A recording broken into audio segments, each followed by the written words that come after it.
What do you call a werewolf who cuts down trees? A timber wolf. Be sure to subscribe to my channel.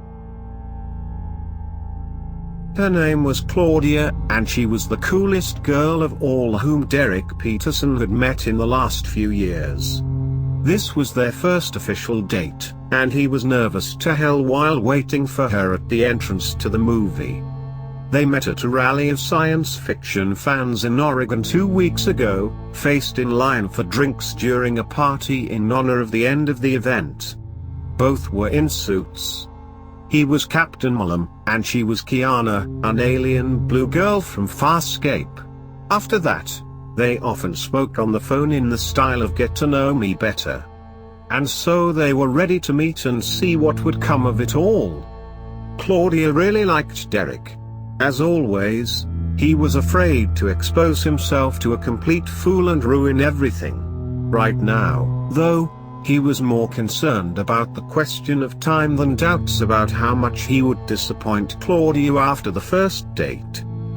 The movie was supposed to start in 10 minutes, but Claudia did not appear.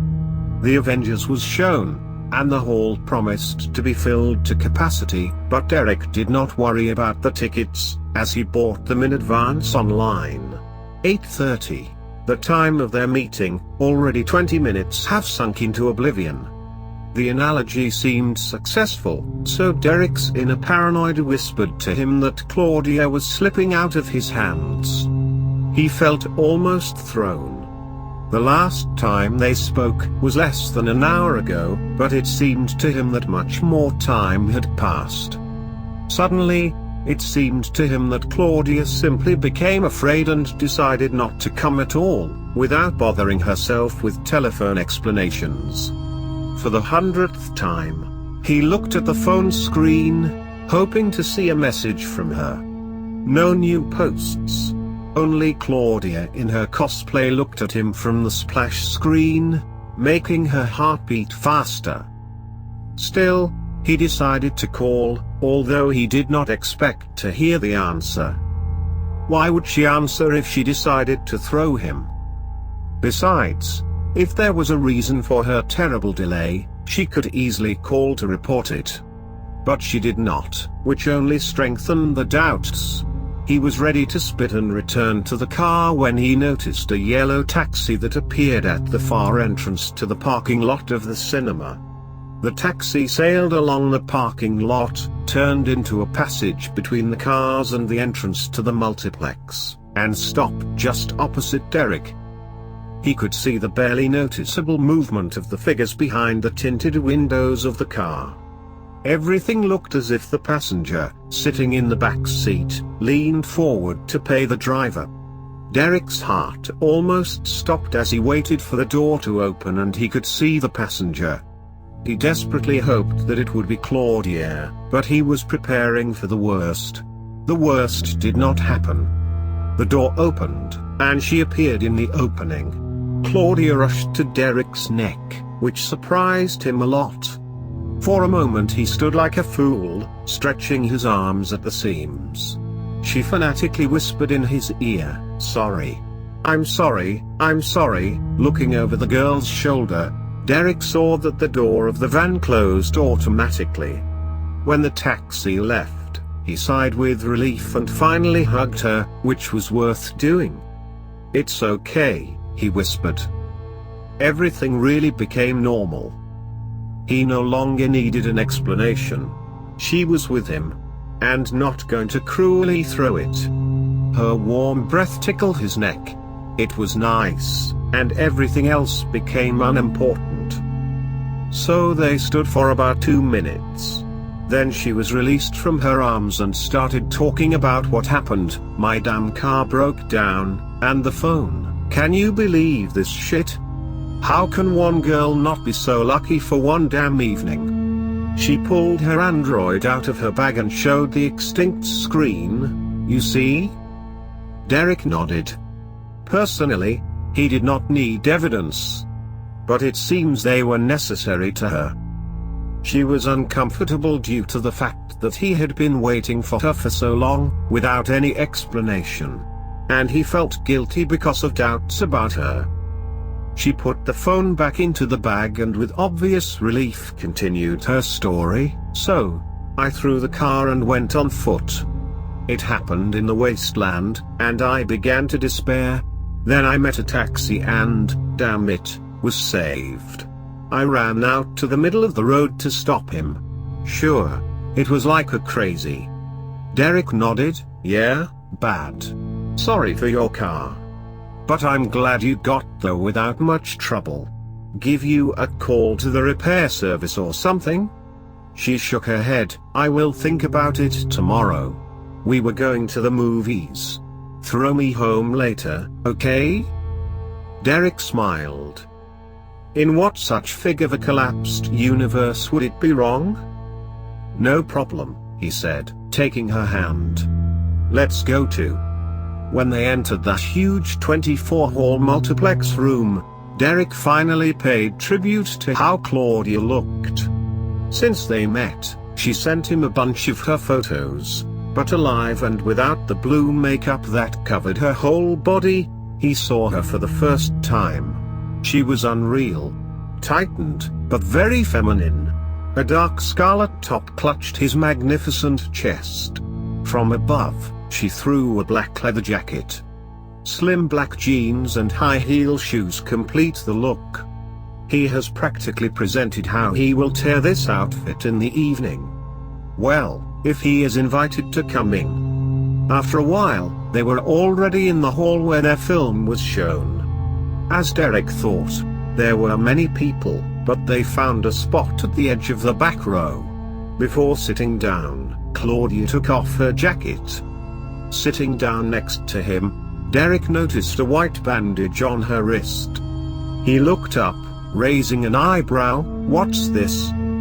She scooped up a handful of popcorn from the kneeling bag and stared at the screen.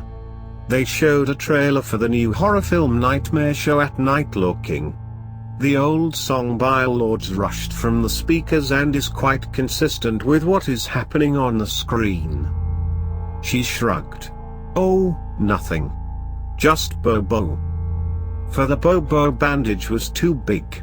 She also looked worn and a little dirty. Derek had the impression that they had worn it for several days. Judging by the appearance, the shower was also taken in it. Derek decided not to develop the topic. It seemed that she was not interested in discussing what had happened, but he did not insist. In the end, they met to watch a movie and have a great time, rather than discuss wounds. Started the movie. 10 minutes later, Claudia put the popcorn on the floor and clung to Derek for a kiss. He turned to her and allowed her to press against his lips. To his surprise, she slipped her tongue into his mouth, put her soft hand on his crotch and squeezed. The film was completely new, and all the seats were occupied. The idea of pawing each other with such a crowd of people seemed somewhat impudent. Looks like it turned her on. Maybe she's an exhibitionist. Damn, thought Derek. If she's so normal, then so should I. He put his left hand on her chest and squeezed. She exhaled with a groan and squeezed his crotch harder. Her tongue was in his mouth again and more persistently studied it. He continued to caress her breasts, from erection-bursting jeans. It was painful and pleasant at the same time. After a few minutes of such exercises, Claudia began to moan indecently. And she was not quiet. From the next row, a low male voice was heard. "Either you two will immediately stop, or I will complain to the administrator." Looking up from Derek, Claudia took a breath. She turned to the side from where they were complaining and growled. Her face in a half-turn was terribly sexy. Something in her features was wild, bestial. In a voice that was more hoarse than before, she said, "Fuck you." On the whole, Derek was not averse to completing what he started with such an incredibly sexy girl like Claudia. But he saw the edge. Being a non-conflicting man, he did not want to plot a quarrel. Apologies were ready to fly off his lips when he saw something that made him frown. Claudia's white wristband was bloodshot. A trickle of blood ran down her arm and dropped to the floor. The so-called Bobo was obviously a more serious injury.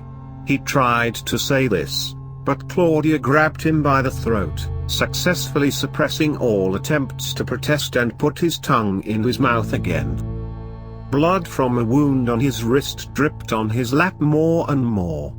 But even more frightening was the fact that inside his mouth he felt how her teeth were changing. They have become longer and sharper. One of the canines pierced his lower lip. Gone blood. Derek whimpered. For God's sake, what the hell is going on? A deep voice came from the back row again. So I went to the administrator. When this big man got up, he heard the creak of a chair. Claudia loosened up her grip and roared at the complainant, "Sit down and watch, fat, but I'll tear my head off." Her voice became even hoarse and did not sound like a woman. The skin has become darker. Hair looked thicker and longer, and her eyes became brown. A minute ago they were blue, as in all photos. He snorted, "Itself has gone, curvy. Now you will be thrown out of here along with your poor friend." He moved to the exit and had already descended one step. Before he could get on, Claudia jumped right off his seat and, jumping Derek and the couple sitting next door, intercepted the fat man. He screamed shrilly, and the sound drowned out all the others in the hall. The hall was filled with dissatisfied shouting and the sound of indignant voices. The viewers wanted silence. However, Derek suspected that the noise would soon cease to be the biggest problem. Clothes on Claudia cracked at the seams. Wool made its way through the body. Hands became bigger, manicured nails turned into huge, sharp claws. The fat man's horror froze on his face. Claudia fulfilled the promise he made a couple of seconds ago. She tore his head off and hurled her as far as she could. Head with a spectacular sound flew into the middle of the screen. There were screams everywhere. Blood spurted from the ripped neck of the fat man. The light flashed, and people rushed to the exit. In obedience to instinct, Derek hurried to run with everyone, but Claudia stopped him, holding her hand securely by the throat. Holding it with one hand, she tore the fat man's belly with her mouth and took out a hank of pink guts from there. Derek caught his breath. "Oh, you." Claudia threw the corpse and looked at Derek. "You are mine," she said, and her voice sounded completely human. "And you're not going anywhere. We are now together. Forever and ever." Claudia ran a claw down his neck, not touching the important vessels, but so that blood began to flow. Then she picked it up as easily as if he were a bag of rags, and hoisted it on her broad shoulders. She rushed down the stairs to the nearest exit so that his head dangled from side to side. People in a desperate attempt to get out crowded at the door. When Claudia burst into the crowd, there were more screams. Clearing a way for herself, she not only pushed aside but also tore her into pieces. A second later, they were outside, crossing the parking lot. Claudia rushed into the night, and Derek flew a glance at the full moon hovering over them. He understood, dressing, Bobo. Claudia was bitten by a werewolf, and now she was one of them. He felt a burning sensation on his neck, where she had scratched him. "I wonder how it hurts to turn the first time?"